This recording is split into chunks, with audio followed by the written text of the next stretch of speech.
Sebelum lanjut ke cerita selanjutnya, yuk subscribe dan like. Absen dulu di kolom komen ya ah. Risa tengah menyusun tumpukan proposal proyek desain interior di atas meja kerjanya yang minimalis. Hanya diterangi oleh cahaya temaram dari lampu lantai. Pukul 11 malam. Keheningan apartemennya di jantung kota adalah kemewahan yang selalu ia syukuri setelah seharian bergulat dengan klien dan jadwal yang padat. Risa adalah arsitek muda yang sukses, tegas, dan sepenuhnya mengendalikan hidupnya. Kontras sepenuhnya dengan saudara kembarnya, Rani. Pikiran itu terlintas sekilas sebelum bel pintu apartemennya berdering keras, memecah keheningan dengan kejutan yang mengganggu. Bukan deringan biasa, melainkan rangkaian tekan cepat dan panik, seolah-olah orang di luar sedang dikejar. Risa mengerutkan kening. Siapa yang datang malam-malam begini? Ia melangkah ke pintu, melirik monitor intercom, dan jantungnya langsung mencelos, mengalahkan ritme kerjanya. Di layar kecil itu, tampak wajah Rani. Namun, wajah itu bukan wajah Rani yang biasa ia kenal. Bukan Rani si ibu rumah tangga manis dengan senyum yang sedikit pemalu. Wajah itu tampak hancur. Risa segera membuka kunci, menarik pintu, dan tubuh Rani langsung limbung ke dalam pelukannya. Ya Tuhan, Rani, ada apa denganmu? Desis Risa, suaranya tercekat. Rani tidak menjawab, hanya terisak-isak keras, mencengkeram erat ke meja Risa. Aroma keringat, sedikit darah kering, dan ketakutan yang kuat langsung menyeruak. Risa menopang berat tubuh adiknya, membawanya masuk, dan mengunci pintu kembali dengan gerakan otomatis. Di bawah cahaya lampu ruang tamu, Risa akhirnya melihat detailnya. Rani mengenakan hoodie kebesaran milik Surya, suaminya, yang kini tampak kotor dan usang. Saat hoodie itu sedikit melorot, Risa melihat garis-garis ungu kehitaman yang jelas di leher dan tulang selangkar Rani. Wajahnya, bagian kanan dekat pelipisnya, membengkak dan berubah warna menjadi campuran kuning kehijauan dan merah gelap. Satu sudut bibirnya pecah dan kering. Ini bukan luka jatuh. Ini adalah pukulan. Risa mendorong Rani duduk perlahan di sofa, lalu berlutut di hadapannya. Ia mengangkat dagu Rani dengan hati-hati. Rani, lihat aku. Katakan padaku, apa yang terjadi? Tuntut Risa. Suaranya kini tenang namun dipenuhi kemarahan dingin yang mulai mendidih. Apa ini ulah Surya? Rani menutup mata dan menggeleng kuat, berusaha menghindar. Tidak, Risa, jangan-jangan sebut namanya. Siapa lagi? Risa tahu kembarannya sangat ahli dalam menyembunyikan masalah, tetapi kali ini, buktinya terlalu nyata, terlalu brutal. Selama setahun terakhir, Rani memang terlihat semakin kurus, semakin tertutup, dan selalu menolak ajakan bertemu dengan berbagai alasan. Setiap Risa mencoba bertanya tentang Surya, Rani selalu membela dengan alasan klise. Surya sedang banyak pikiran, dia stres dengan pekerjaannya. Risa mengambil napas panjang, menahan dorongan untuk berteriak. Ia segera mengambil kotak P3K dan segelas air hangat. Minum ini. Setelah itu, kamu tidak akan bergerak dari sini sebelum kamu menceritakan semuanya. Semua? Tegas Risa sambil menyerahkan air. Rani minum dengan gemetar. Lalu air matanya kembali mengalir. Di antara isakan yang menyakitkan, kata-kata itu akhirnya keluar. Kata-kata yang selama ini Risa takuti, namun sudah ia duga. Dia melakukannya lagi. Kak, lebih parah dari yang sebelumnya, bisik Rani. Dia marah karena aku lupa menyiapkan dokumen kantornya. Dia bilang aku tidak berguna. Dia membenturkan kepalaku ke dinding. Risa terdiam, darahnya terasa dingin. Membenturkan kepalanya ke dinding. Risa merasakan kepalan tangan di samping tubuhnya mengeras. Suami Rani yang awalnya terlihat karismatik, pengusaha sukses yang Risa nilai terlalu sok berkuasa, kini menjelma menjadi monster di mata Risa. Kenapa kamu tidak lapor polisi? Desak Risa. Aku takut, Kak. Aku benar-benar takut. Dia mengancamku. Dia bilang dia bisa menghancurkan hidupku, bahkan hidupmu jika aku berani melapor. Rani memohon, matanya dipenuhi teror. Dia punya koneksi, Kak. Dia punya orang-orang yang bisa melakukan apa saja. Risa menyeka air mata adiknya. Tetapi pandangannya kini tertuju ke kejauhan. Ia bukan hanya marah pada Surya, tetapi juga pada dirinya sendiri. Ia terlalu percaya pada penampilan luar, terlalu menghargai privasi Rani, hingga membiarkan adiknya menderita sendirian selama ini. Kamu aman di sini, Rani. Dia tidak akan pernah menyentuhmu lagi, kata Risa. Suaranya dipenuhi janji yang tak terucapkan. Namun, di benak Risa, ia tahu menyembunyikan Rani bukanlah solusi. Surya pasti akan datang mencarinya. Dia akan menggunakan segala cara, termasuk koneksinya yang menakutkan, untuk menemukan dan membawa Rani kembali, atau yang lebih buruk, melukai Rani dimanapun dia bersembunyi. Sambil mengobati luka memar di pipi Rani, Risa menatap refleksi wajahnya di cermin yang terletak di belakang Rani. Mereka kembar identik. Sama persis. Kemiripan yang sering mereka gunakan untuk mengerjai orang saat masih kuliah, kini memberikan Risa sebuah ide yang berani, berbahaya, namun terasa amat mendesak. Luka memar itu, rasa sakit yang diderita Rani, menyuntikkan keberanian yang dingin ke dalam hati Risa. Ia tidak akan membiarkan adiknya hidup dalam teror dan rasa sakit lagi. Ia tidak bisa hanya berdiam diri dan menunggu Surya datang menyerang. Risa harus bertindak. Dan sebagai Risa, ia tahu Surya akan mencurigainya. Tetapi sebagai Rani, ia bisa masuk ke dalam sarang singa itu tanpa dicurigai. Keputusan itu terbentuk dengan cepat. Risa harus menjadi Rani. Rani, dengarkan aku baik-baik, kata Risa, suaranya rendah dan serius. Aku punya rencana. Rencana yang gila, tapi ini satu-satunya cara kita bisa benar-benar bebas dari Surya. Rani menatapnya dengan mata bengkak, penuh harap dan ketakutan. Risa membalas tatapan itu dengan tekad baja. Risa telah memutuskan. Ia akan menjadi umpan, ia akan menjadi mata-mata, dan ia akan mencari bukti yang cukup untuk menjebloskan Surya, bukan hanya karena KDRT, tetapi juga untuk segala ancaman yang membuat Rani begitu ketakutan. Pertukaran tempat harus dilakukan. Rani menatap Risa dengan sorot mata yang penuh kebingungan, seolah-olah guncangan fisik yang dialaminya baru saja diikuti oleh guncangan mental yang lebih besar. Luka memar di pipinya tampak menyala di bawah cahaya lampu ruang tamu. Rencana apa, Kak? Apapun rencananya, aku akan lakukan asalkan aku tidak perlu kembali ke neraka itu, ujar Rani, suaranya parau dan lemah, namun ada percikan harapan di sana. Risa meletakkan tangan di bahu Rani, memegang erat-erat untuk menyalurkan kekuatan. Kamu tidak akan kembali ke sana, Rani. Aku yang akan kembali. Seketika, Rani membeku. Wajahnya yang pucat semakin memutih. Apa? Tidak. Jangan konyol. Kak, kau tidak tahu seberapa berbahayanya Surya. Dia bisa membunuhmu. Rani mencoba bangkit, tetapi Risa menahannya. Aku tahu dia berbahaya.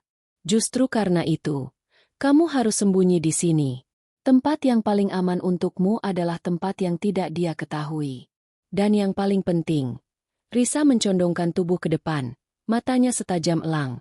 Kita berdua adalah satu-satunya orang yang identik. Kita bisa bertukar tempat. Risa menjelaskan visinya dengan cepat dan logis, menggunakan nada profesionalnya yang biasa ia gunakan saat berhadapan dengan klien keras kepala. Dengarkan aku. Jika kamu menghilang, Surya akan mengerahkan segalanya untuk mencarimu. Dia akan lapor polisi, menyebar berita, dan menggunakan koneksinya yang kau takuti. Kita tidak bisa menghadapinya dari luar. Kita harus menghancurkan dia dari dalam. Aku akan berpura-pura menjadi Rani. Aku akan pulang ke rumahmu. Surya tidak akan curiga karena baginya, Rani adalah istrinya yang ketakutan dan penurut. Dalam seminggu ini, aku akan mencari bukti. Bukan hanya bukti KDRT yang akan dengan mudah dia bantah, tetapi bukti yang lebih besar. Bukti yang membuatmu begitu takut. Bukti yang membuatnya mengancam akan menghancurkan hidup kita berdua. Rani menggeleng. Air mata kembali membasahi matanya. Tidak, Risa. Kau tidak mengerti. Dia bukan hanya kasar. Dia sangat cerdas. Kau tidak bisa meniru aku, Kak. Aku selalu terlihat ketakutan di dekatnya. Aku selalu diam. Kau tidak bisa berpura-pura menjadi lemah. Itu adalah poin yang valid. Risa adalah pribadi yang lugas, percaya diri, dan selalu melawan ketidakadilan. Berakting menjadi Rani yang rapuh adalah tantangan terbesar. Lebih besar daripada menghadapi Surya secara fisik. Aku akan belajar, balas Risa cepat. Berikan aku semua detail. Bagaimana caramu berbicara padanya? Bagaimana caramu berjalan? Apa yang kamu lakukan saat dia marah? Bagaimana rutinitasmu di rumah? Setiap detail kecil, Rani. Selama sisa malam, di tengah keheningan apartemen, Rani terpaksa membuka kotak Pandora penderitaannya.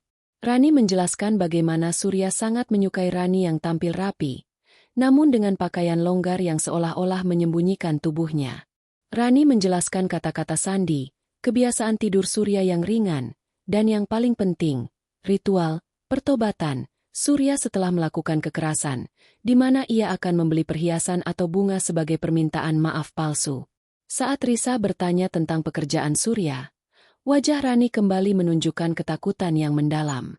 Dia selalu bilang dia bekerja di bidang investasi properti dan ekspor-impor. Tapi akhir-akhir ini, ada banyak orang aneh datang ke rumah, Kak. Mereka tidak pernah bicara di hadapanku. Mereka hanya menggunakan ruangan kerjanya. Surya akan sangat marah jika aku mendekat ke ruangan itu. Kunci ruangan itu selalu ada di sakunya. Rani bergidik. Aku pernah dengar samar-samar mereka membicarakan pengiriman, dan angka-angka yang terlalu besar untuk sekadar properti biasa. Risa menyimpan informasi ini. Luka memar adalah pintu masuk, tetapi bisnis gelap itulah kunci utama. Keesokan paginya, setelah Risa memotret Rani dari berbagai sudut, memastikan ia bisa meniru riasan yang menutupi luka, dan cara rambut Rani selalu menutupi sebagian wajahnya, mereka membuat rencana logistik. Rani harus tinggal di apartemen Risa. Risa memberikan kartu akses, kartu debit cadangan, dan memastikan persediaan makanan cukup. Mereka setuju untuk berkomunikasi melalui ponsel lama yang sederhana, hanya menggunakan pesan teks dengan kode-kode rahasia untuk keamanan. Kode, lampu merah. Aku dalam bahaya. Jangan hubungi. Kode, lampu kuning. Keadaan tegang, tetapi masih bisa diatasi. Kode, lampu hijau. Semuanya aman. Sebelum berangkat, Risa memeluk Rani yang kini menangis terseduh-seduh. Kau harus kuat di sini, Rani. Ingat, hanya seminggu. Aku akan mencari yang kubutuhkan. Lalu kita akan menghubungi polisi atau pengacara. Kita akan mengakhiri semua ini. Rani mengangguk. Lalu tangannya menyentuh wajah Risa. Kak, Surya akan memperhatikan jika kau tidak memakai cincin kawinku. Jangan pernah lepaskan itu. Dan bersikaplah takut. Kak, selalu tunjukkan kau takut padanya. Itu yang dia suka. Risa menelan ludah. Menunjukkan ketakutan adalah hal yang paling sulit baginya. Namun, demi Rani, ia harus melakukannya. Risa mengenakan pakaian Rani yang paling sering dipakai. Gaun sederhana berwarna pastel, meniru gaya rambut Rani yang sedikit berantakan. Ia memakai cincin kawin Rani yang terasa berat dan dingin di jari manisnya. Sebelum pergi, Risa menatap dirinya di cermin. Yang ia lihat bukan Risa, si arsitek yang percaya diri. Yang ia lihat adalah Rani, wanita yang diliputi ketakutan. Saat Risa berjalan keluar dari apartemennya, membawa tas kecil berisi beberapa barang Rani yang berhasil ia bawa, ia meninggalkan identitasnya di balik pintu yang terkunci. Risa kini adalah Rani. Malam itu, Risa mengemudikan mobil Rani menuju rumah megah yang terasa seperti penjara. Dengan setiap putaran ban, Risa semakin merasakan ketegangan yang menyesakan. Ia tahu ia memasuki kandang harimau. Tetapi di dalam hatinya, tekad untuk membalaskan setiap luka dan memar adiknya jauh lebih kuat daripada rasa takutnya. Ia menarik napas panjang saat mematikan mesin di garasi. Inilah awal dari pertukaran tempat yang berbahaya. Jantung Risa berdebar kencang saat ia melangkah keluar dari mobil di garasi yang luas dan hening. Udara di sekeliling rumah itu terasa dingin dan tegang, seolah menahan napas. Ini adalah rumah yang didesain dengan mewah dan berkelas, dinding marmer, lampu kristal, dan dekorasi mahal, tetapi di mata Risa, kemewahan itu hanya menjadi lapisan tipis yang menyembunyikan kebusukan. Rumah ini terasa seperti museum dingin yang dipenuhi ketakutan. Risa menekan napasnya, mengingat nasihat Rani, bersikaplah takut, Kak. Selalu tunjukkan kau takut padanya. Ia sengaja berjalan sedikit membungkuk, bahunya melorot, meniru bahasa tubuh Rani yang selalu pasrah. Ia membuka pintu belakang dan masuk ke dapur yang steril. Rani, kau dari mana saja? Kenapa ponselmu mati? Suara berat dan berwibawa itu langsung menyambutnya. Ya, pria itu berdiri di ambang pintu dapur, mengenakan kemeja sutra berwarna gelap yang memamerkan postur tubuhnya yang besar dan dominan. Wajahnya, yang pernah Risa anggap tampan saat pertama bertemu, kini tampak dingin dan keras, dengan mata tajam yang mampu menusuk. Risa berbalik dengan gerakan yang dibuat cemas. Ia menundukkan kepala, menghindari kontak mata secara langsung, persis seperti yang Rani jelaskan. Maaf, Mas. Gumam Risa. Suaranya dibuat pelan dan bergetar, meniru nada Rani. Aku tadi panik. Aku pergi ke rumah temanku untuk menenangkan diri. Surya melangkah mendekat. Setiap langkahnya memancarkan ancaman. Risa harus mengerahkan segenap kemampuannya untuk tidak mundur atau melawan. Ia hanya diam, menunggu dengan hati yang berdebar kencang, berharap penyamarannya meyakinkan. Surya berhenti tepat di depannya. Ia mengangkat tangan, dan secara naluriah, Risa hampir saja mengangkat tangan untuk menangkis.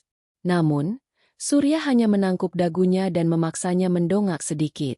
Jari-jarinya terasa kuat dan dingin di kulit Risa. Rumah teman? Tanya Surya, nadanya datar, tanpa emosi, yang justru membuatnya terdengar lebih mengerikan. Kau tahu aku tidak suka kau keluar tanpa izin, Rani. Apalagi setelah semua masalah yang kau timbulkan semalam. Risa tahu ia tidak bisa berdebat. Rani tidak akan pernah berdebat. Maaf, Mas. Aku tidak akan mengulanginya. Aku janji. Aku hanya butuh udara sebentar. Mata Surya menyipit. Ia mengamati wajah Risa dengan saksama. Risa bersyukur ia menghabiskan waktu berjam-jam bersama Rani untuk mengaplikasikan concealer tebal dan foundation bernuansa kuning, untuk menutupi sisa-sisa luka memar yang sudah mulai sembuh di sekitar pelipis dan lehernya. Ada yang aneh, ujar Surya. Suaranya sedikit mencurigakan. Ia melepaskan dagu Risa. Kau terlihat berbeda. Detik-detik itu terasa seperti jam. Risa harus memikirkan respons yang otentik dan tidak provokatif. Berbeda bagaimana, Mas? Risa memaksakan dirinya untuk terdengar seperti ingin menangis. Aku merasa bersalah. Aku janji akan lebih hati-hati. Mas, maafkan aku. Melihat tatapan memohon dan air mata yang berhasil ia pancing, ekspresi Surya melunak, tetapi bukan karena kasih sayang. Itu adalah kepuasan. Ya, kau memang harus merasa bersalah, kata Surya, terdengar puas. Ia menyentuh rambut Risa, lalu menariknya sedikit, sebuah gerakan posesif yang membuat Risa mual. Aku tidak suka istriku membangkang. Ingat itu. Bersihkan dirimu. Dan besok, kau harus menyiapkan jadwal rapatku jam 10 pagi. Jangan sampai salah lagi. Surya berbalik dan berjalan menuju koridor. Risa mengembuskan napas panjang yang ia tahan. Lolos. Setelah memastikan Surya sudah jauh, Risa segera bergegas ke kamar tidur utama. Kamar itu terasa mewah, tetapi hampa. Hal pertama yang Risa lakukan adalah mencari ponsel Rani yang asli. Rani sudah memberitahunya. Ponsel itu ada di laci nakas, hanya berisi kontak Surya dan beberapa nomor darurat. Risa mengambilnya dan menaruhnya di tempat semula, memastikan seolah-olah Rani tidak pernah meninggalkannya. Misi Risa adalah mencari bukti di ruangan yang paling dilarang, ruangan kerja Surya. Sambil berpura-pura membereskan kamar, Risa mulai mengobservasi rutinitas Surya. Pria itu menghabiskan sebagian besar waktunya di ruangan kerjanya yang terkunci itu.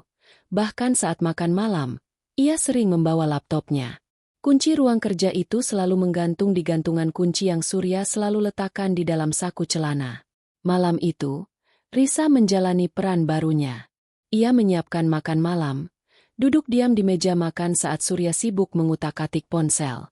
Ia mencoba meniru ekspresi ketakutan yang Rani tunjukkan, membatasi kata-kata hanya pada jawaban singkat. Ya, Mas, atau baik, Mas. Risa merasa seperti seorang aktris yang tampil di panggung yang sangat berbahaya. Surya tampaknya menikmati kepatuhan Rani yang baru ini. Ia bahkan tampak sedikit lebih tenang daripada yang Risa bayangkan. Lampu kuning. Risa mengirim pesan teks kode rahasia itu kepada Rani dari ponsel sederhana yang ia bawa, setelah Surya masuk ke kamar mandi.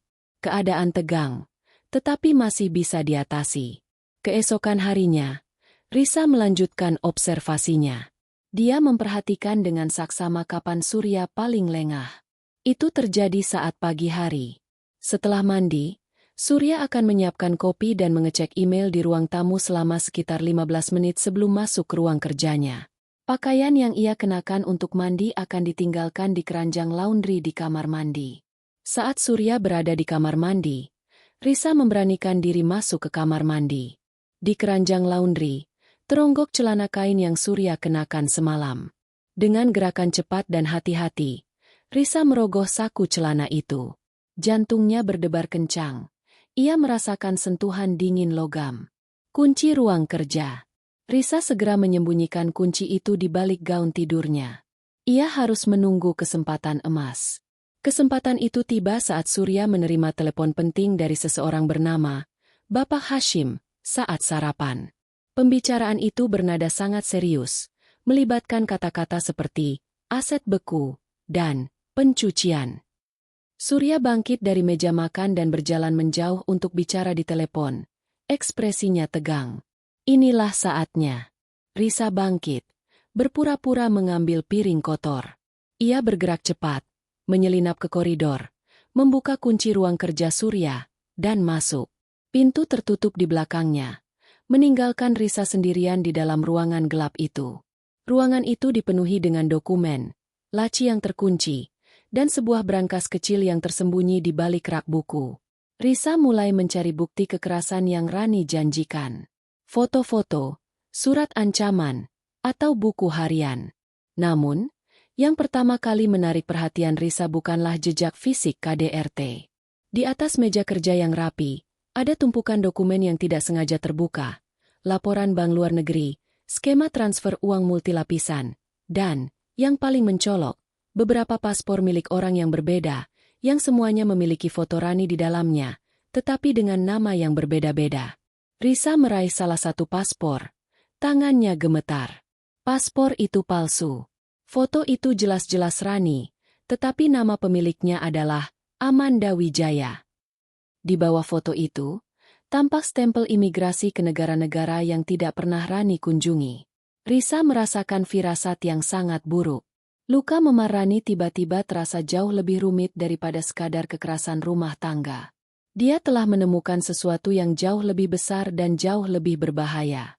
Risa menarik napas terengah-engah begitu berhasil keluar dari ruang kerja Surya, mengunci kembali pintu itu dengan kunci yang terasa panas di genggamannya.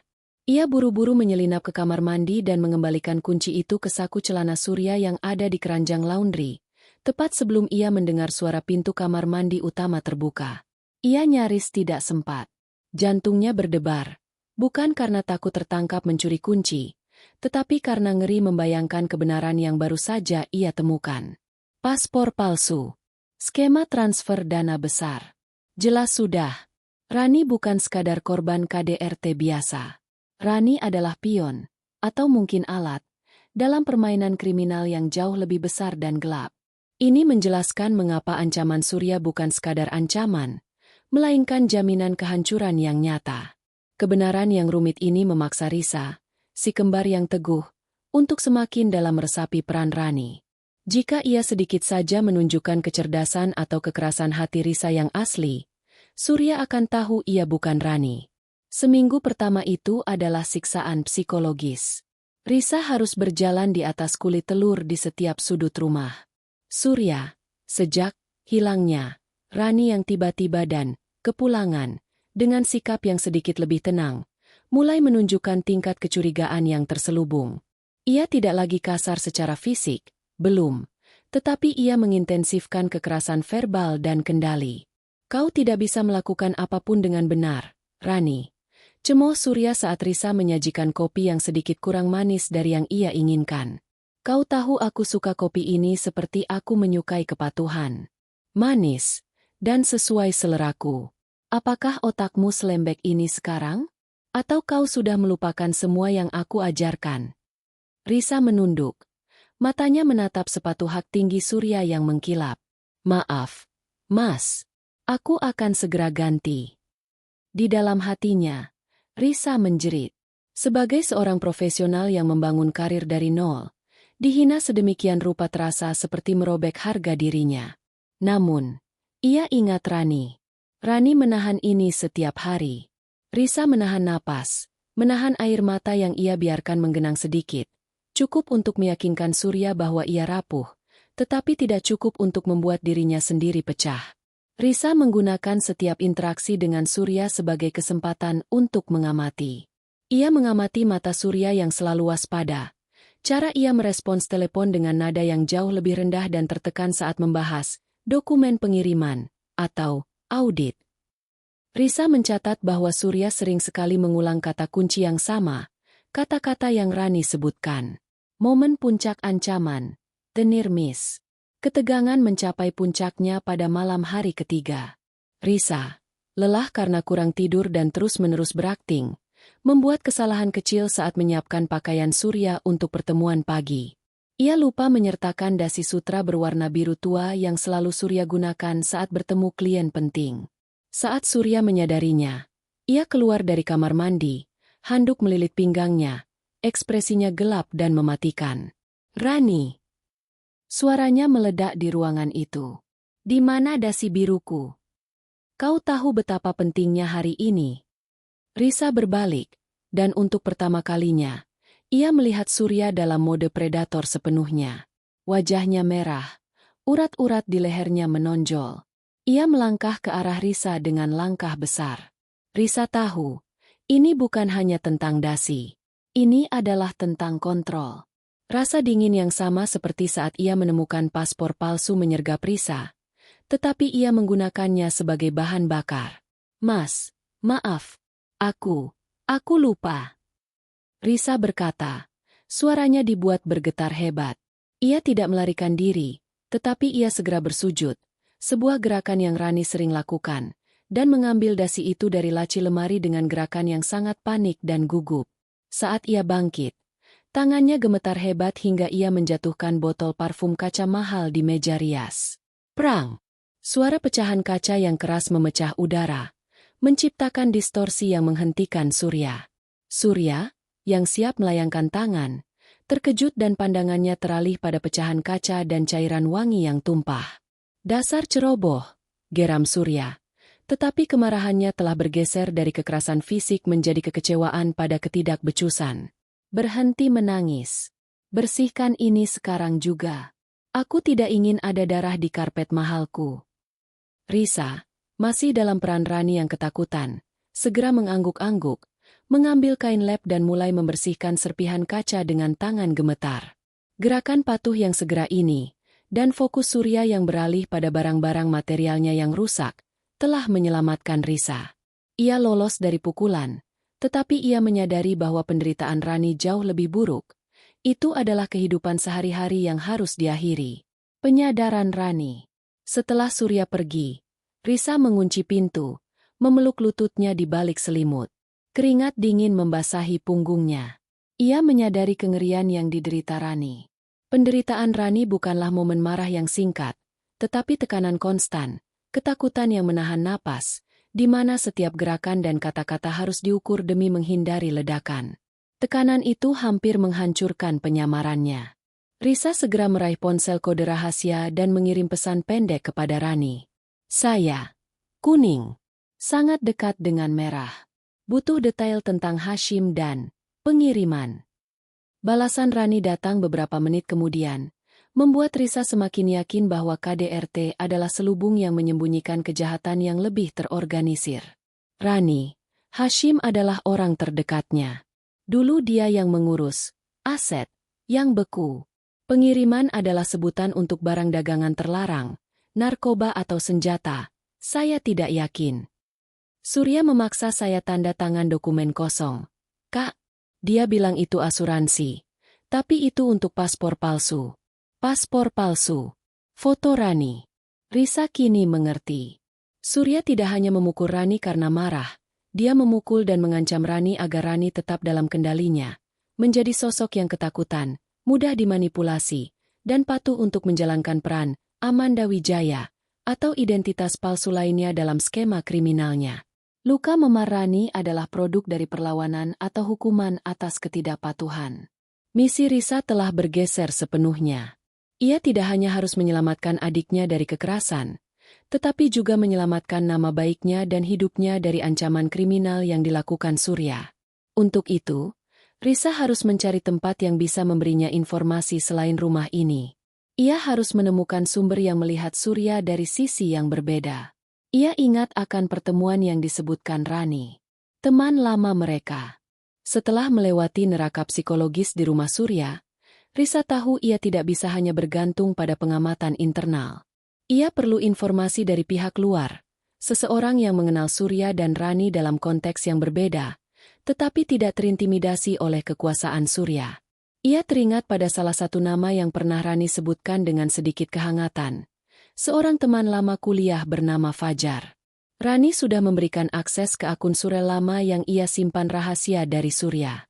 Melalui surel tersebut, Risa mengirim pesan singkat kepada Fajar, menggunakan bahasa yang cemas dan sedikit putus asa, persis seperti yang akan dilakukan Rani. Subjek: bisakah kita bertemu?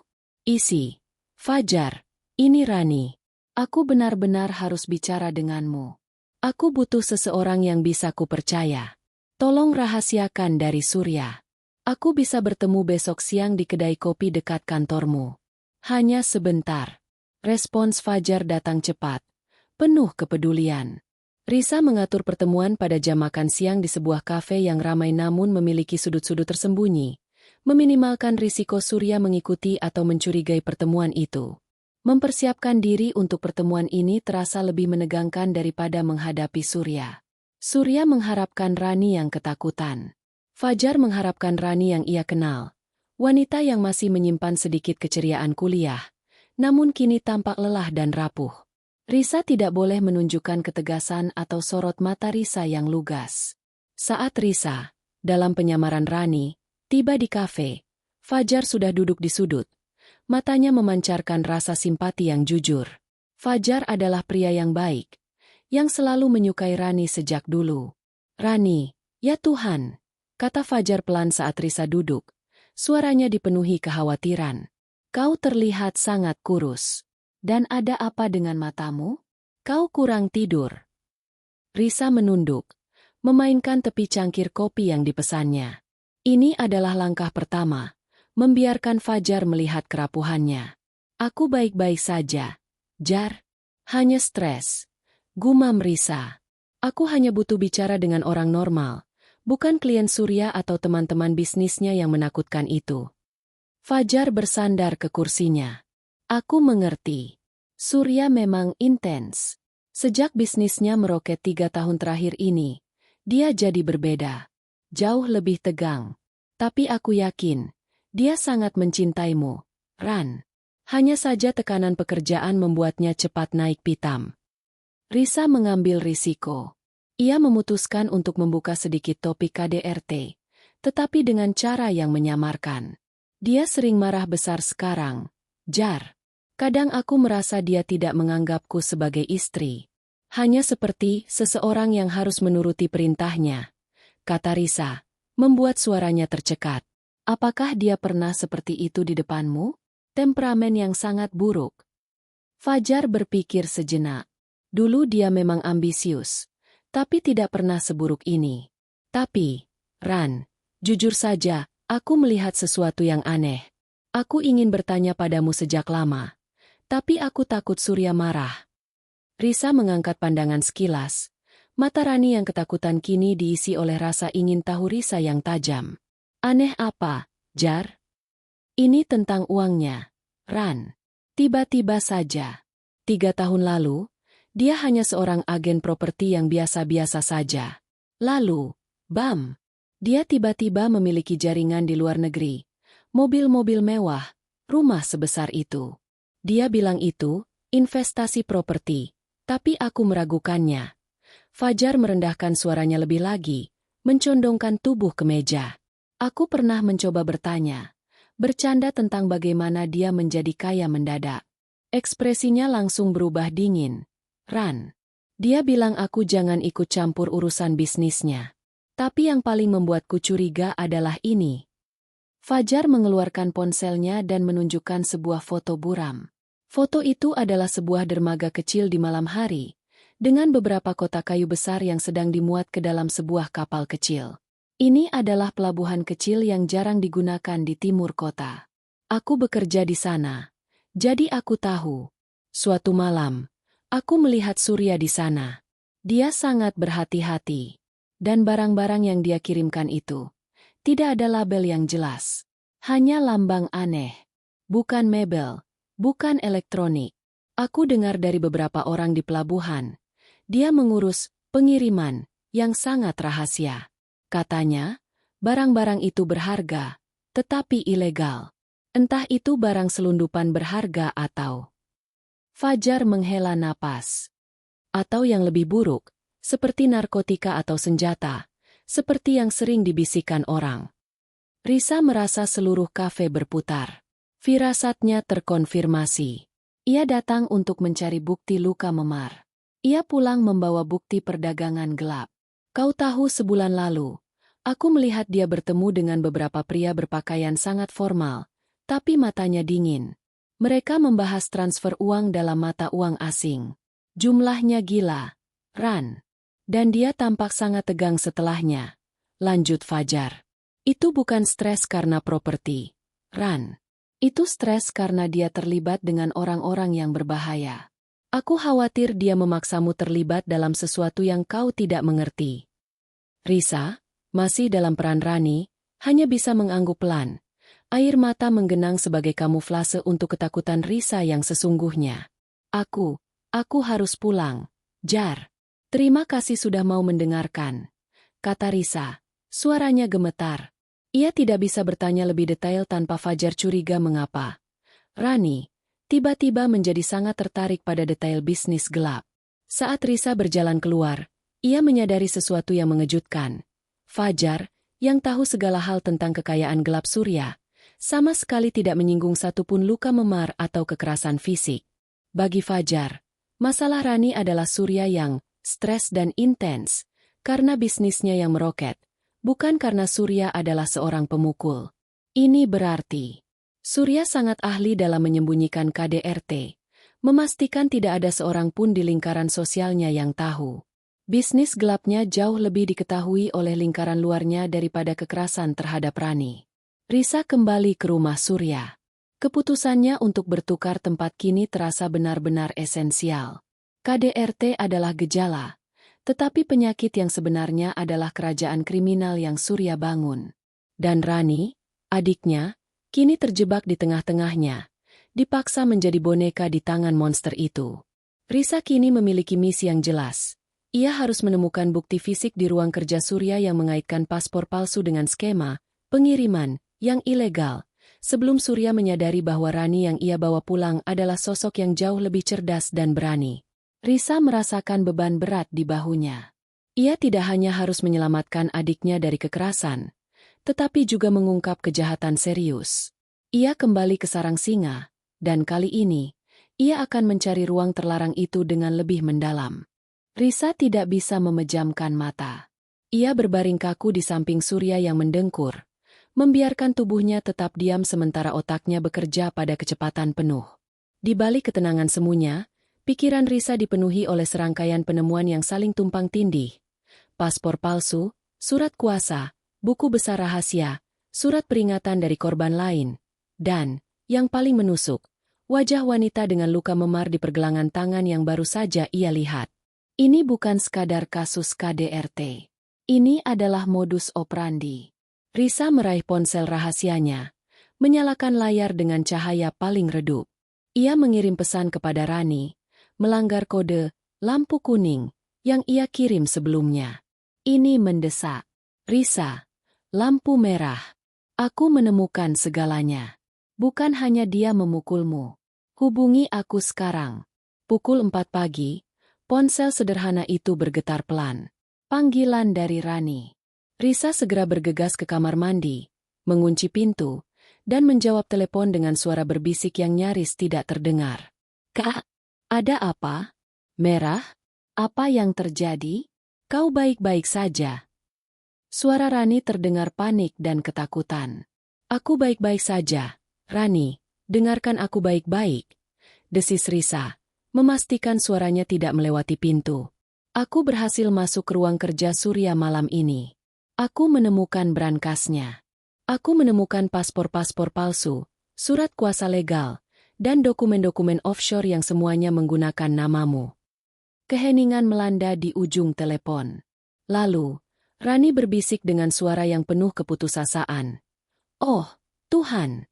Dia berhasil. Aku sudah menduganya. Rani, kamu adalah pemilik sah di atas kertas untuk semua perusahaan cangkang dan rekening bank luar negeri itu. Risa menjelaskan dengan cepat.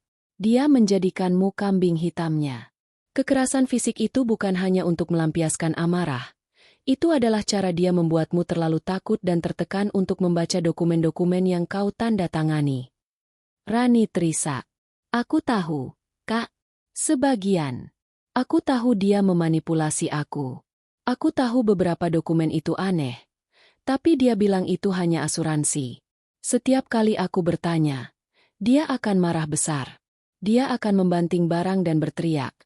Sampai aku tidak berani bicara lagi. Aku tidak tahu seberapa besar ini.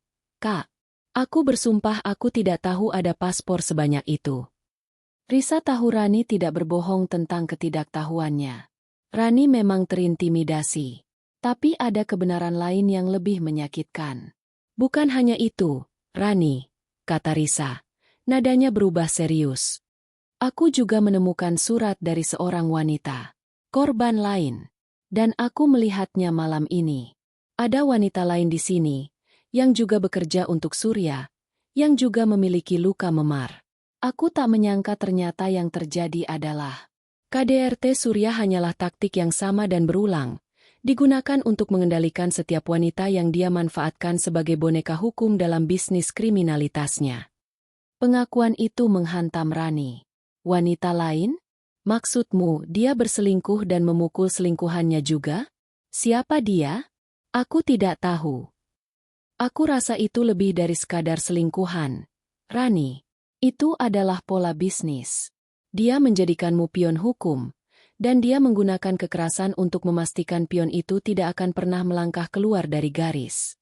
Wanita yang kulihat itu juga terlibat, atau akan segera terlibat, dalam skema kriminalnya. Tiba-tiba, isak tangis Rani di ujung telepon berubah menjadi tangisan yang lebih dalam, penuh penyesalan. Kak, aku harus jujur. Aku tidak 100% murni. Aku tahu dia melakukan sesuatu yang salah. Aku tahu uang itu datang terlalu cepat. Aku tahu beberapa kali aku harus bepergian keluar kota untuk pertemuan rahasia dengan orang-orangnya, bukan untuk kunjungan keluarga seperti yang aku katakan padamu. Risa terkejut. Apa? Kau tahu tentang ini? Aku tidak tahu itu perdagangan gelap. Kak, aku hanya tahu itu mencurigakan. Aku tahu dia meminta bantuanku untuk menyimpan aset di luar negeri. Dia bilang, jika ada audit, aku hanya perlu bilang aku tidak tahu apa-apa dan semua akan baik-baik saja, karena dokumennya legal. Dia memberiku uang saku yang sangat besar untuk itu. Aku takut. Kak, aku takut miskin lagi. Dan aku takut dia akan memukulku. Jadi aku melakukannya. Aku menurutinya. Kekerasan itu adalah harga yang harus kubayar untuk mendapatkan kenyamanan finansial. Aku bodoh. Kak, aku kotor. Rani akhirnya mengakui peran pasifnya, Ketidakberdayanya yang berubah menjadi penerimaan bersyarat terhadap kejahatan. Risa merasakan gelombang kekecewaan sesaat, tetapi itu segera digantikan oleh pemahaman. Rani telah terjerat, bukan karena keserakahan, melainkan karena kombinasi kekerasan dan kebutuhan finansial yang dieksploitasi oleh Surya. Dia telah dimanipulasi dengan sempurna. Rani, dengarkan. Kamu adalah korban kekerasan, dan juga korban manipulasi kriminal, kata Risa. Suaranya kembali menjadi komandan yang tegas. Tapi sekarang, kita punya dua masalah. Pertama, kita harus menyelamatkanmu dari Surya. Kedua, kita harus membersihkan namamu dari kejahatan ini dan menjebloskan Surya. Jika kamu pergi sekarang, Surya akan menyalahkan semuanya padamu. Polisi akan mengejar Amanda Wijaya yang bertanggung jawab atas rekening-rekening ilegal itu. Apa yang harus kulakukan, Kak? Aku menemukan flash drive di brankasnya. Surat itu bilang flash drive itu berisi informasi yang bisa menjatuhkannya. Aku akan mencari cara untuk membuka isinya. Kamu harus tetap bersembunyi. Jangan hubungi siapapun, kecuali aku. Kita harus bekerja sama. Kamu tahu cara berpikir Surya, dan aku punya buktinya. Risa mengakhiri panggilan. Ia kembali ke tempat tidur, menyembunyikan flash drive di lipatan sol sepatu yang dibawanya. Ia menyadari bahwa misi yang dimulai dengan cinta saudara telah berkembang menjadi operasi kriminal yang jauh lebih rumit dan berbahaya. Ia harus sangat berhati-hati. Seminggu yang ia rencanakan untuk mencari bukti KDRT kini menjadi batas waktu untuk membongkar kerajaan kriminal. Ia sekarang harus menggunakan kecerdasan dan kekuatan Risa yang asli untuk menemukan bukti pembersih nama Rani, sambil tetap mempertahankan penyamaran Rani yang ketakutan. Risa tidak bisa memejamkan mata. Ia berbaring kaku di samping Surya yang mendengkur, membiarkan tubuhnya tetap diam sementara otaknya bekerja pada kecepatan penuh. Di balik ketenangan semuanya, pikiran Risa dipenuhi oleh serangkaian penemuan yang saling tumpang tindih. Paspor palsu, surat kuasa, buku besar rahasia, surat peringatan dari korban lain, dan, yang paling menusuk, wajah wanita dengan luka memar di pergelangan tangan yang baru saja ia lihat. Ini bukan sekadar kasus KDRT. Ini adalah modus operandi. Risa meraih ponsel rahasianya, menyalakan layar dengan cahaya paling redup. Ia mengirim pesan kepada Rani, melanggar kode lampu kuning yang ia kirim sebelumnya. Ini mendesak. Risa, lampu merah. Aku menemukan segalanya. Bukan hanya dia memukulmu. Hubungi aku sekarang. Pukul 4 pagi, ponsel sederhana itu bergetar pelan. Panggilan dari Rani. Risa segera bergegas ke kamar mandi, mengunci pintu, dan menjawab telepon dengan suara berbisik yang nyaris tidak terdengar. Kak, ada apa? Merah? Apa yang terjadi? Kau baik-baik saja? Suara Rani terdengar panik dan ketakutan. Aku baik-baik saja, Rani, dengarkan aku baik-baik. Desis Risa, memastikan suaranya tidak melewati pintu. Aku berhasil masuk ke ruang kerja Surya malam ini. Aku menemukan brankasnya. Aku menemukan paspor-paspor palsu, surat kuasa legal, dan dokumen-dokumen offshore yang semuanya menggunakan namamu. Keheningan melanda di ujung telepon. Lalu, Rani berbisik dengan suara yang penuh keputusasaan. Oh, Tuhan! Dia berhasil. Aku sudah menduganya. Rani, kamu adalah pemilik sah di atas kertas untuk semua perusahaan cangkang dan rekening bank luar negeri itu. Risa menjelaskan dengan cepat. Dia menjadikanmu kambing hitamnya. Kekerasan fisik itu bukan hanya untuk melampiaskan amarah. Itu adalah cara dia membuatmu terlalu takut dan tertekan untuk membaca dokumen-dokumen yang kau tanda tangani. Rani Trisa. Aku tahu, Kak. Sebagian. Aku tahu dia memanipulasi aku. Aku tahu beberapa dokumen itu aneh. Tapi dia bilang itu hanya asuransi. Setiap kali aku bertanya, dia akan marah besar. Dia akan membanting barang dan berteriak. Sampai aku tidak berani bicara lagi. Aku tidak tahu seberapa besar ini. Kak, aku bersumpah aku tidak tahu ada paspor sebanyak itu. Risa tahu Rani tidak berbohong tentang ketidaktahuannya. Rani memang terintimidasi. Tapi ada kebenaran lain yang lebih menyakitkan. Bukan hanya itu, Rani, kata Risa. Nadanya berubah serius. Aku juga menemukan surat dari seorang wanita, korban lain. Dan aku melihatnya malam ini. Ada wanita lain di sini, yang juga bekerja untuk Surya, yang juga memiliki luka memar. Aku tak menyangka ternyata yang terjadi adalah KDRT Surya hanyalah taktik yang sama dan berulang, digunakan untuk mengendalikan setiap wanita yang dia manfaatkan sebagai boneka hukum dalam bisnis kriminalitasnya. Pengakuan itu menghantam Rani. Wanita lain? Maksudmu dia berselingkuh dan memukul selingkuhannya juga? Siapa dia? Aku tidak tahu. Aku rasa itu lebih dari sekadar selingkuhan. Rani, itu adalah pola bisnis. Dia menjadikanmu pion hukum, dan dia menggunakan kekerasan untuk memastikan pion itu tidak akan pernah melangkah keluar dari garis. Wanita yang kulihat itu juga terlibat, atau akan segera terlibat, dalam skema kriminalnya. Tiba-tiba, isak tangis Rani di ujung telepon berubah menjadi tangisan yang lebih dalam, penuh penyesalan. Kak, aku harus jujur. Aku tidak 100% murni. Aku tahu dia melakukan sesuatu yang salah. Aku tahu uang itu datang terlalu cepat. Aku tahu beberapa kali aku harus bepergian keluar kota untuk pertemuan rahasia dengan orang-orangnya, bukan untuk kunjungan keluarga seperti yang aku katakan padamu. Risa terkejut. Apa? Kau tahu tentang ini? Aku tidak tahu itu perdagangan gelap. Kak, aku hanya tahu itu mencurigakan. Aku tahu dia meminta bantuanku untuk menyimpan aset di luar negeri. Dia bilang, jika ada audit, aku hanya perlu bilang aku tidak tahu apa-apa dan semua akan baik-baik saja, karena dokumennya legal. Dia memberiku uang saku yang sangat besar untuk itu. Aku takut.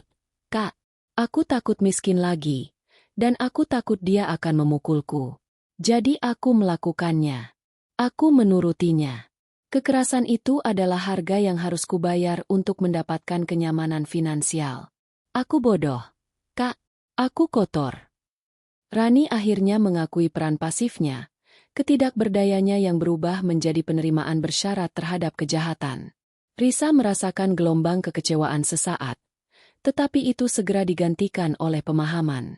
Rani telah terjerat, bukan karena keserakahan, melainkan karena kombinasi kekerasan dan kebutuhan finansial yang dieksploitasi oleh Surya. Dia telah dimanipulasi dengan sempurna. Rani, dengarkan. Kamu adalah korban kekerasan, dan juga korban manipulasi kriminal, kata Risa. Suaranya kembali menjadi komandan yang tegas. Tapi sekarang, kita punya dua masalah. Pertama, kita harus menyelamatkanmu dari Surya. Kedua, kita harus membersihkan namamu dari kejahatan ini, dan menjebloskan Surya. Jika kamu pergi sekarang, Surya akan menyalahkan semuanya padamu. Polisi akan mengejar Amanda Wijaya, yang bertanggung jawab atas rekening-rekening ilegal itu. Apa yang harus kulakukan, Kak? Aku menemukan flash drive di brankasnya. Surat itu bilang flash drive itu berisi informasi yang bisa menjatuhkannya. Aku akan mencari cara untuk membuka isinya. Kamu harus tetap bersembunyi. Jangan hubungi siapapun, kecuali aku. Kita harus bekerja sama. Kamu tahu cara berpikir Surya, dan aku punya buktinya. Risa mengakhiri panggilan. Ia kembali ke tempat tidur, menyembunyikan flash drive di lipatan sol sepatu yang dibawanya. Ia menyadari bahwa misi yang dimulai dengan cinta saudara telah berkembang menjadi operasi kriminal yang jauh lebih rumit dan berbahaya. Ia harus sangat berhati-hati. Seminggu yang ia rencanakan untuk mencari bukti KDRT kini menjadi batas waktu untuk membongkar kerajaan kriminal. Ia sekarang harus menggunakan kecerdasan dan kekuatan Risa yang asli untuk menemukan bukti pembersih nama Rani, sambil tetap mempertahankan penyamaran Rani yang ketakutan. Pagi hari di rumah Surya terasa sangat berbeda bagi Risa. Rasa takut telah digantikan oleh kalkulasi yang dingin. Surya bangun seperti biasa, menyuruh Rani menyiapkan sarapan dan mengatur jadwalnya. Risa menjalankan peran itu dengan ketenangan yang baru, seolah-olah keputusasaan Rani telah mencapai titik nol, yang pada gilirannya membuat Risa terlihat lebih meyakinkan. Saat Risa menyajikan roti panggang, Surya menatapnya sekilas. Matanya mencari tanda-tanda ketidakpatuhan. "Kau terlihat lebih tenang hari ini," ujar Surya. Nada suaranya netral namun penuh pengawasan. "Bagus. Aku suka istriku yang tahu tempatnya. Pastikan sore ini kau tidak mengganggu saat tamu penting datang." Pria dari Singapura. Bisnis besar. "Baik, Mas," jawab Risa, menunduk saat mengambil piring kotor. Kata Singapura dan bisnis besar segera dicatat dalam ingatan Risa. Koneksi luar negeri. Sepanjang hari, Risa fokus pada satu hal, membuka isi flash drive itu. Ia tahu ia tidak bisa melakukannya di rumah, karena Surya mungkin memiliki perangkat lunak pengintai di komputer rumah mereka. Risa memberitahu Surya bahwa ia harus pergi ke toko buku untuk membeli beberapa novel yang katanya sudah lama ia inginkan. Alasan klise yang Rani gunakan untuk mendapatkan izin keluar rumah tanpa dicurigai. Surya, yang sibuk dengan persiapan pertemuannya, mengizinkan dengan syarat ia harus kembali dalam waktu 2 jam. Risa segera menuju kafe internet terdekat, memilih bilik pribadi yang tersembunyi. Dengan hati-hati, ia mengeluarkan flash drive dari tempat persembunyiannya. Saat Risa memasukkannya ke komputer, ia mendapati isinya dilindungi kata sandi. 3 kali percobaan gagal, dan Risa tahu ia hanya memiliki satu kesempatan lagi sebelum flash drive itu mengunci diri. Risa segera menghubungi Rani melalui ponsel rahasia, menggunakan mode chat karena ia harus fokus pada layar. "Risa, flash drive terkunci. Butuh kata sandi. Coba ingat apapun yang menghubungkan wanita di surat itu dengan Surya." "Rani, butuh beberapa menit untuk mengetik. Wanita itu, namanya Laila. Dulu dia sekretaris pribadinya sebelum aku dinikahi. Aku pernah dengar Surya marah besar padanya karena Laila menghapus file penting. Surya sangat marah. Kak, dia bahkan mencakar wajah Laila." "Risa, cakaran. Laila, sekretaris. Apa ada angka penting? Tanggal?" "Rani, tanggal pernikahan kami. 2108. Atau mungkin nama anaknya? Laila punya anak perempuan. Namanya Mira. Dan Surya selalu mengejek Laila dengan kata, selingkuhan gagal." Risa mengerutkan kening. Selingkuhan gagal. Sebuah ejekan yang bisa menjadi kata sandi. Risa mencoba berbagai kombinasi, tetapi gagal. Ia tersisa dengan satu kesempatan. Ia kembali melihat informasi tentang Laila yang bisa dihubungkan dengan Surya. Tanggal dipecat. Rani tidak tahu. Tiba-tiba, Risa teringat. Rani pernah menyebutkan bahwa Surya sangat terobsesi dengan nomor mobil mewahnya. "Risa, nomor mobil Surya. Coba itu." "Rani, mobil pertama? B1985 Su." Risa mengetik, B1985 Su. Akses diterima. Risa menghela napas lega yang panjang.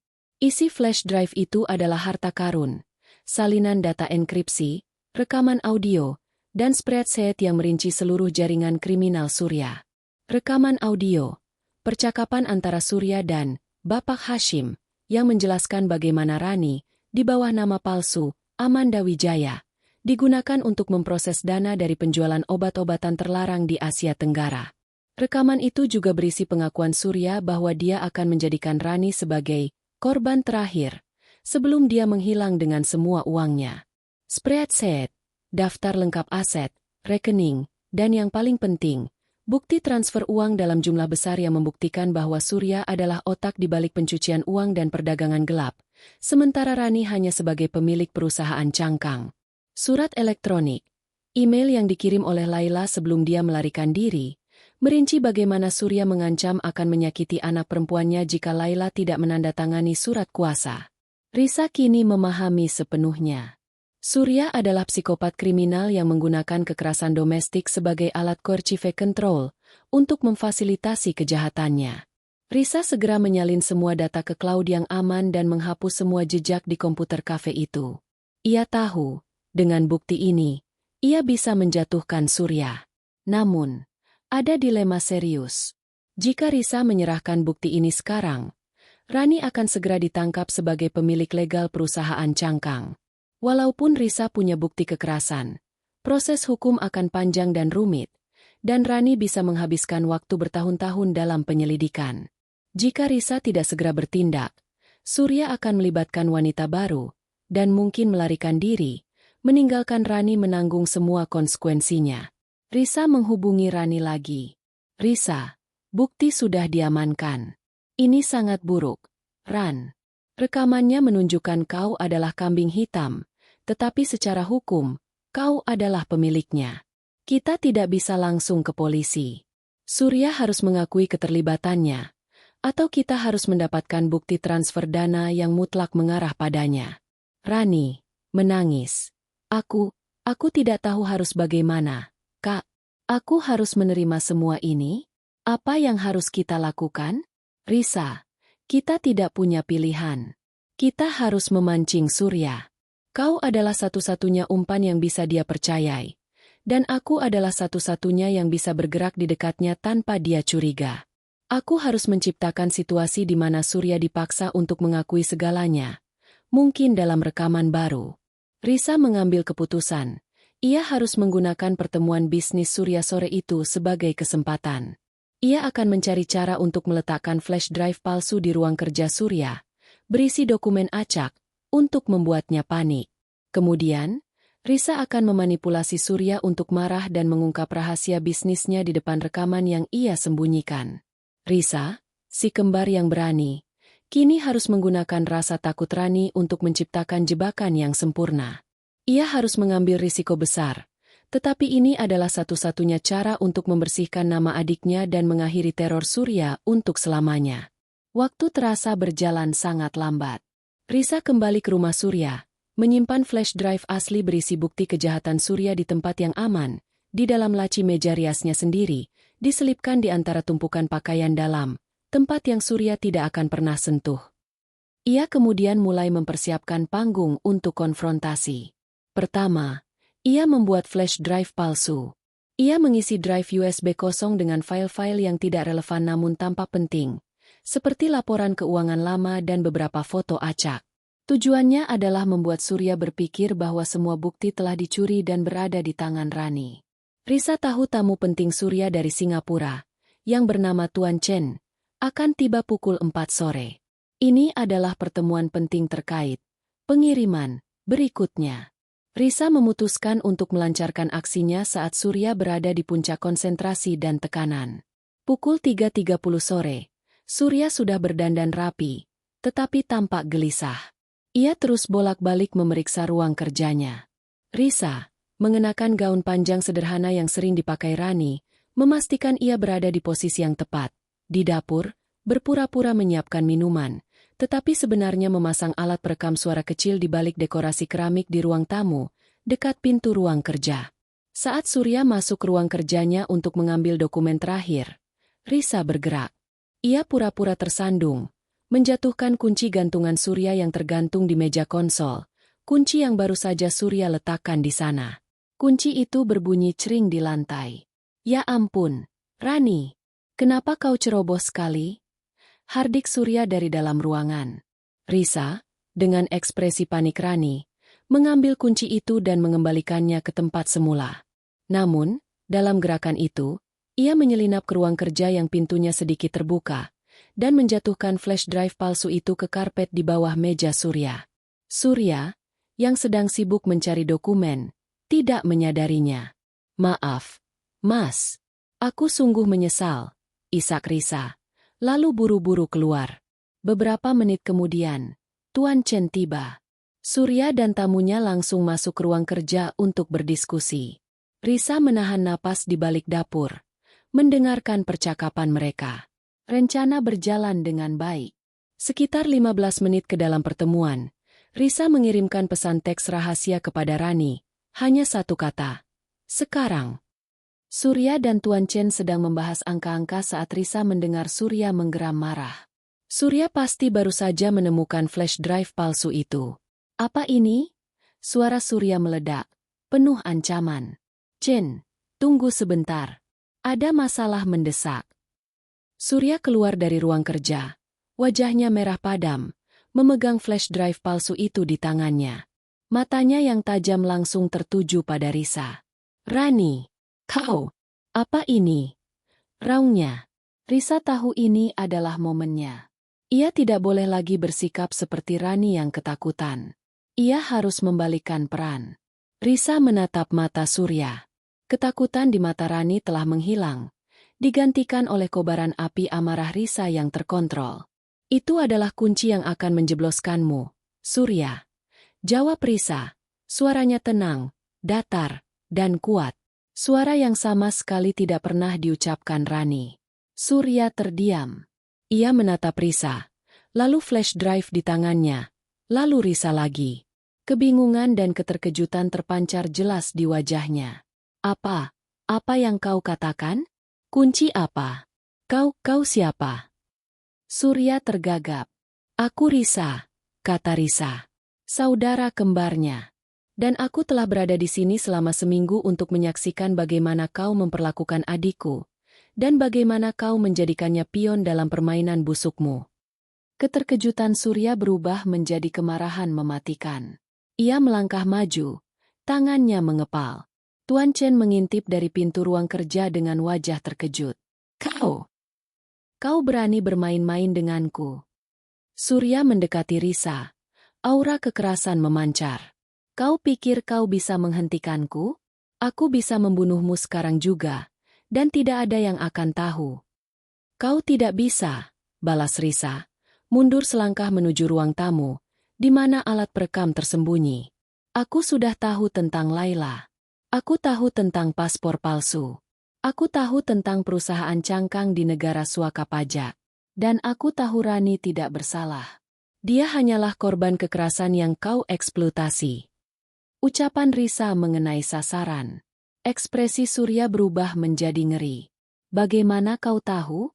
"Rani, dia yang membocorkannya. Rani hanya tahu kau memukulnya dan memaksanya tanda tangan. Aku yang menemukan kebenaran yang lebih besar dari dirimu. Kau bukan pebisnis, Surya. Kau hanya pencuci uang dan pedagang gelap. Dan semua buktimu, buku besar, rekaman Hashim, surat kuasa Rani, semuanya sudah diamankan di luar rumah ini." Risa menunjuk flash drive palsu di tangan Surya. "Itu hanya sampah.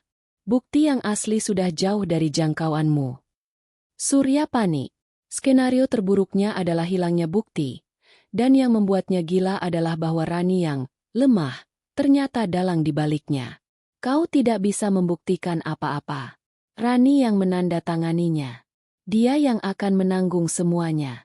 Aku akan membuat dia membusuk di penjara," teriak Surya, mendekat ke wajah Risa. "Aku akan membunuhmu, Risa. Kau tidak seharusnya ikut campur." "Kau sudah membuat pengakuan," kata Risa. Suaranya sedih. Saat itu, pintu utama terbuka. Masuklah dua petugas polisi berpakaian preman yang bergerak cepat, didampingi oleh Rani dan seorang pengacara yang dipercayai Risa. Rani, meski masih pucat, tampak teguh. Ternyata, pesan, sekarang, Risa kepada Rani bukan hanya sinyal. Itu adalah sinyal untuk pengacara dan polisi yang sudah menunggu di luar. Mereka datang untuk menyelamatkan Risa dari bahaya dan menyaksikan konfesion yang akan segera terjadi. Polisi segera menahan Surya yang masih terpaku, memprosesnya atas dasar ancaman pembunuhan dan kekerasan. Surya, dalam keadaan shock karena penyamaran Risa dan kehadiran polisi, masih mencoba meronta. "Kau tidak bisa menangkapku. Dia yang bersalah. Rani, dia yang memiliki semua perusahaan itu. Dia yang harus dipenjara." Teriak Surya sambil menunjuk Rani yang kini berdiri dengan air mata berlinang, tetapi berani. "Pengakuan yang sempurna," ujar pengacara Rani dengan nada tenang, sambil mencatat semua ucapan Surya. Surya akhirnya digiring keluar. Saat melewati Risa, ia menatap kembarannya dengan pandangan penuh kebencian yang mendalam. Risa membalasnya dengan pandangan dingin dan penuh kemenangan. Pertukaran itu telah berakhir. Risa berhasil mengungkap kejahatan Surya. Namun, pekerjaan sesungguhnya untuk membersihkan nama Rani baru saja dimulai. Beberapa minggu telah berlalu sejak konfrontasi dramatis di ruang tamu. Rumah mewah Surya kini kosong, disita sebagai barang bukti dalam penyelidikan pencucian uang dan perdagangan gelap yang kompleks. Risa dan Rani berdiri di hadapan sebuah jendela besar di apartemen Risa, menyaksikan lalu lintas kota yang padat. Surya ditahan. Berkat rekaman pengakuan marahnya yang direkam Risa, serta bukti digital yang disalin Risa dari flash drive Laila, kasus terhadap Surya sangat kuat. Tuduhan KDRT dan ancaman pembunuhan kini ditambah dengan dakwaan federal serius atas konspirasi kriminal dan eksploitasi. Namun, seperti yang Risa duga, masalah Rani tidak berakhir dengan penangkapan Surya. Pengacara bilang prosesnya akan memakan waktu berbulan-bulan. "Kak," bisik Rani, suaranya kini terdengar sedikit lebih kuat, tetapi masih membawa beban. "Secara hukum, aku masih Amanda Wijaya, yang memiliki aset ilegal di luar negeri. Meskipun kita memiliki bukti bahwa aku dipaksa melalui kekerasan, butuh waktu untuk membuktikan niat kriminal Surya dan membersihkan namaku sepenuhnya." Risa menoleh, memegang bahu adiknya. Luka memar Rani telah memudar, digantikan oleh bekas luka emosional yang butuh waktu untuk sembuh. "Kita akan melaluinya. Kita punya rekamannya. Rani, kita punya bukti bagaimana dia menjadikanmu kambing hitam," kata Risa. "Dan yang paling penting, kamu sudah mengakui kebenaranmu. Kamu tidak lagi bersembunyi di balik ketakutan." Risa melihat perbedaan besar pada Rani. Rani yang sekarang, meski menghadapi potensi ancaman hukum, lebih terbuka, lebih tegar, dan lebih jujur tentang pengalaman buruknya. Refleksi pertukaran. Masa seminggu Risa di rumah Surya telah mengubah pandangannya secara radikal. Ia, yang selalu bangga dengan kontrol dirinya, terpaksa merangkak di bawah bayang-bayang ketakutan dan kepatuhan. Pengalaman itu memberinya empati yang mendalam terhadap adiknya. "Aku minta maaf, Rani. Aku seharusnya lebih keras memaksamu bicara dulu," ujar Risa. Rani menggeleng. "Tidak, Kak. Aku yang seharusnya lebih jujur. Aku terlalu malu, dan terlalu takut untuk mengakui bahwa aku tergiur sedikit oleh kenyamanan finansial, bahkan jika itu datang dengan pukulan. Aku membiarkan ketakutan membutakanku dari kejahatan besar yang dia lakukan. Itu adalah manipulasi, Rani. Kekerasan adalah alatnya untuk mengisolasi dan mengendalikan. Kamu tidak bersalah.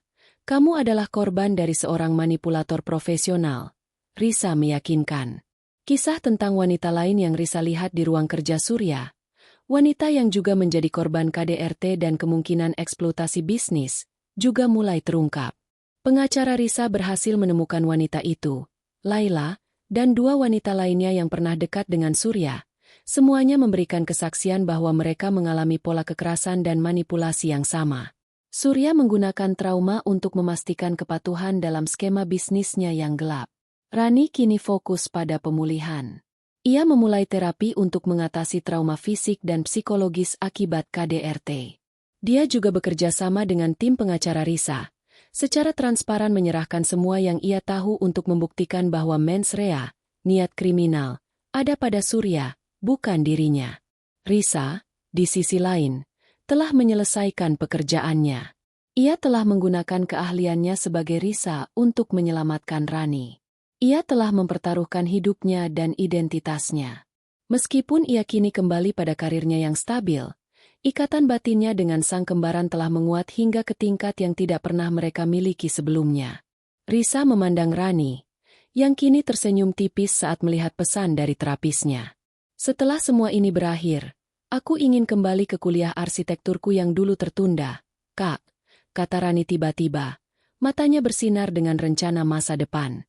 "Aku ingin melakukan sesuatu yang benar-benar aku bangun sendiri." Risa tersenyum tulus. "Aku akan jadi klien pertamamu." Pertukaran itu memang penuh bahaya, pengkhianatan, dan kebenaran yang gelap. Namun, pada akhirnya, itu menyelamatkan Rani bukan hanya dari luka memar, tetapi dari jurang kejahatan. Kedua kembar itu akhirnya menemukan kembali persaudaraan mereka di tengah puing-puing trauma dan kejahatan yang mereka bongkar bersama. Mereka tahu, keadilan telah ditegakkan, dan babak baru kehidupan mereka, yang bebas dari bayang-bayang Surya, baru saja dimulai. Tamat.